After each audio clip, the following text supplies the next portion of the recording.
And that's the part that I really want to be crystal clear about, because this was not me walking away from something that I had fallen out of love with. And you know what? I'm thrilled about that.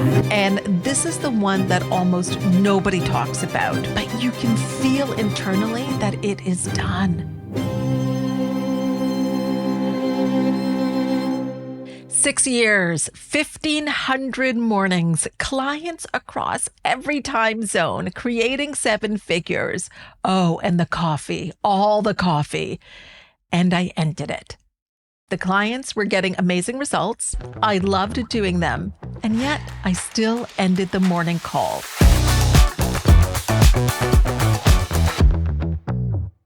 When I shared the decision, there were some questions that came up, like, when did you know? What happened?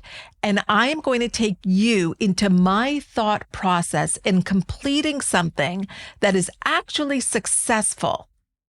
If you've been around the work for any length of time, you know what those calls have been. I mean, 6 years of them daily, clients all over the world showing up.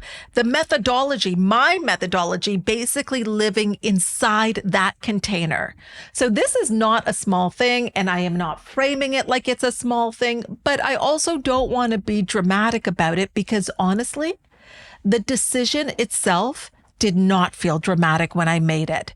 And that's actually what I want to get into today. When I shared the decision, one of the questions, like I mentioned, was, when did you know? And the other was, what the heck happened?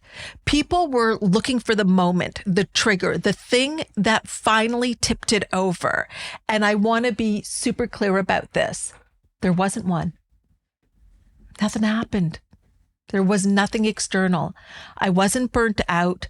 The calls were certainly not underperforming. I mean, in fact, clients were getting incredible results. And I love doing the calls. And that's the part that I really want to be crystal clear about, because this was not me walking away from something that I had fallen out of love with. And you know what? I'm thrilled about that, because I'm thrilled to be completing on a high. There's nothing about this decision that feels heavy or that came from a weight. But the question of when did I know? Now that's interesting, because here's the thing. There's the moment that you start to realize something, like you get an inkling, and then there's the moment that you actually make the decision. And those are two different things. And there's a lot that can happen in between. I started to feel something shift, I would say, towards the end of 2025. But at that point, I didn't know exactly what it was or what it would look like. My first instinct was to think, okay, maybe I just change the way I deliver the morning calls. Maybe I change how many days I do it, or I transition into something different. So that's honestly where my mind went first. And when I thought about it, it reminded me of when I went inactive in psychotherapy. I wasn't quite ready to resign, so I went inactive. That was kind of the baby step in between, but I never went back. And you know what? I knew I wasn't going to go back. And because I've been through that pattern, I recognized what was happening here in my thinking. I already knew that something was actually complete. But that softer first step was just me asking the question, what if it was different? And that's important. I didn't go straight to ending it. I went to, what if it looked different? And then that opened the door. That created room to think. And from there, I realized I'm at a point where things have to shift in how I create impact. I have to move out of daily proximity. And the decision to fully complete the calls came together in Q1 of 2026. And then there was this stretch of time where I held the decision before I told anyone. The team didn't know until the day before the clients did. So I was sitting with something significant for quite a while before it was anywhere really in the world. And I got to tell you, in all honesty, that holding, that was really where the work was. Most people, when they end something, end it because the external circumstances are informing them that it's time to end it. Maybe the results dropped, or they're burnt out, or something has happened that has forced the decision. And then everyone around them goes, oh yeah, of course. I mean, that makes total sense. That's the cultural permission around ending that comes from collapse. But there's a different kind of ending, and this is the one that almost nobody talks about, which is when something is still working and you're enjoying it, but you can feel internally that it is done. Its role is complete. And the only thing that would keep you going in continuing it is your attachment to it, or the optics of it, or the fact that you don't actually yet know what's on the other side. You don't know who you are without that. That right there, that's a much harder decision to make because you don't get the validation. There's no data. You're just choosing from somewhere quieter than that nobody sees. And what I've come to trust over time is that quieter knowing is more accurate than any strategy I could lay over the top of it. You cannot strategize your way out of something that's energetically done. You can only delay it. And I want to be honest about what came up for me because it's important. I don't want this to sound so clean in a way that suggests that there was absolutely no inner work involved. Of course there was.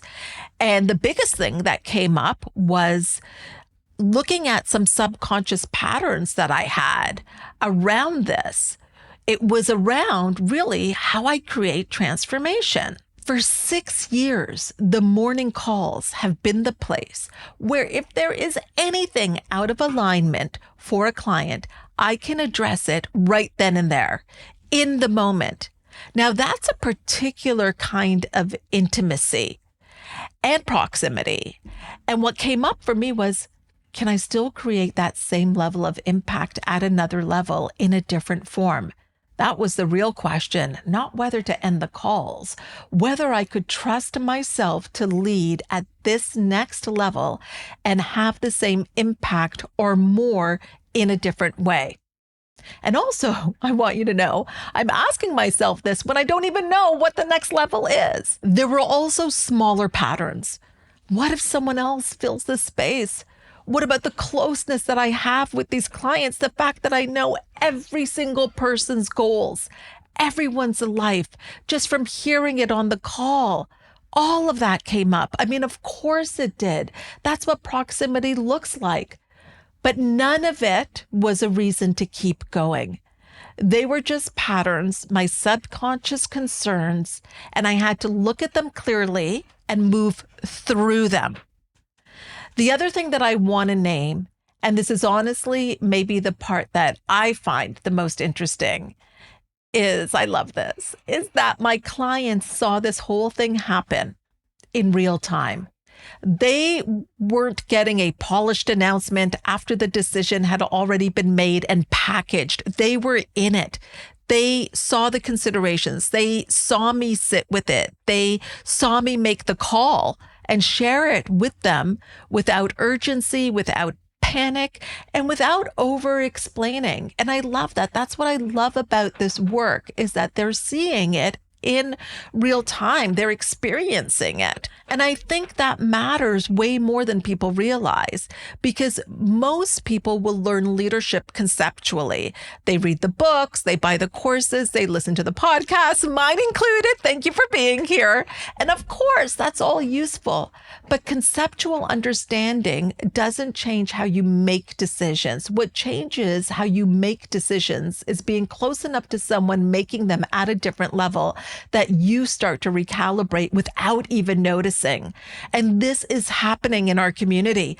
Just recently, one of my clients was saying this to me. She mentioned it at a retreat even a couple months ago. And she said she had done a lot of coaching before, but credits the leaps that she has made in our work together to being able to see in real time what leadership looks like.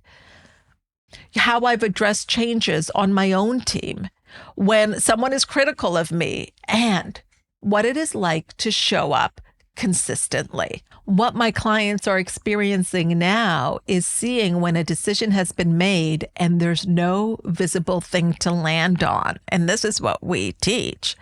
That's almost impossible to learn from the outside. This happens inside of you.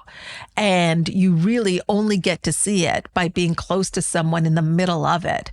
And my clients appreciate that I'm in the work. They know they're getting proximity to what it actually looks like to live it, not just to teach it from somewhere safe, but to be visibly currently in the messy middle. That's the value. And depending on when you're listening to this, here's what I want you to know. You can be part of this final season. You're going to see a way to connect with someone on my team in the description and the notes. And I want you to reach out to them and have a conversation. Oh, by the way, speaking of my team, I was also very intentional about how I shared the news with them. I knew that how I showed up and communicated this would either alleviate anxiety or create it. If I came in unsure, hesitant, half-decided, the whole thing could have wobbled. So I was very aware of how I was speaking about it, not to perform certainty, but to actually be in it. And after the initial surprise and shock, they all moved into, okay, great, what's next? What do we do now? What are the next steps? And that tells me something about how it landed. In this process, I was holding multiple things at once. The friction of stepping away from something that worked, and the fact that nobody knew yet, and the fact that I was building something that I don't have a clear picture on what it is exactly, but I know I'm building something. And that part was genuinely challenging at times, and still is, but not in any way that has made me question the decision, but in a way that I have to be honest about. And so again, to be clear, I do not know what is next.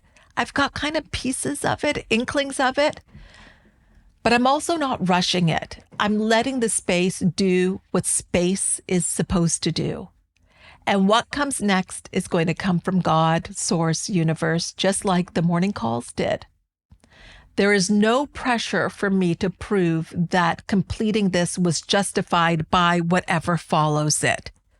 So if you're sitting with something right now and you can feel that it's not quite a fit anymore, maybe it's an offer, maybe it's a structure in your business, maybe it's a way you've been showing up that just doesn't match, and you know it doesn't, where you actually are now or where you see your future. I want you to pay attention to that and what you do with that awareness.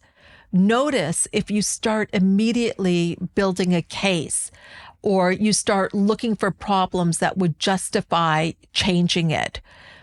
Notice if you can't tolerate just sitting with the knowing without converting it into action right away. Because that gap between knowing something is done and being willing to act on it without anyone giving you permission, without an external reason, that's actually where leadership lives. That's authorship. That's the part that scales, not the strategy. The way the decisions get made and who you be. On our way home from that team day where I shared this with the team, Paul said to me, this is going to be really different for you too. You've been showing up for 6 years. Think about that. This has been part of your life for 6 years, showing up on these calls. And I said, you're right.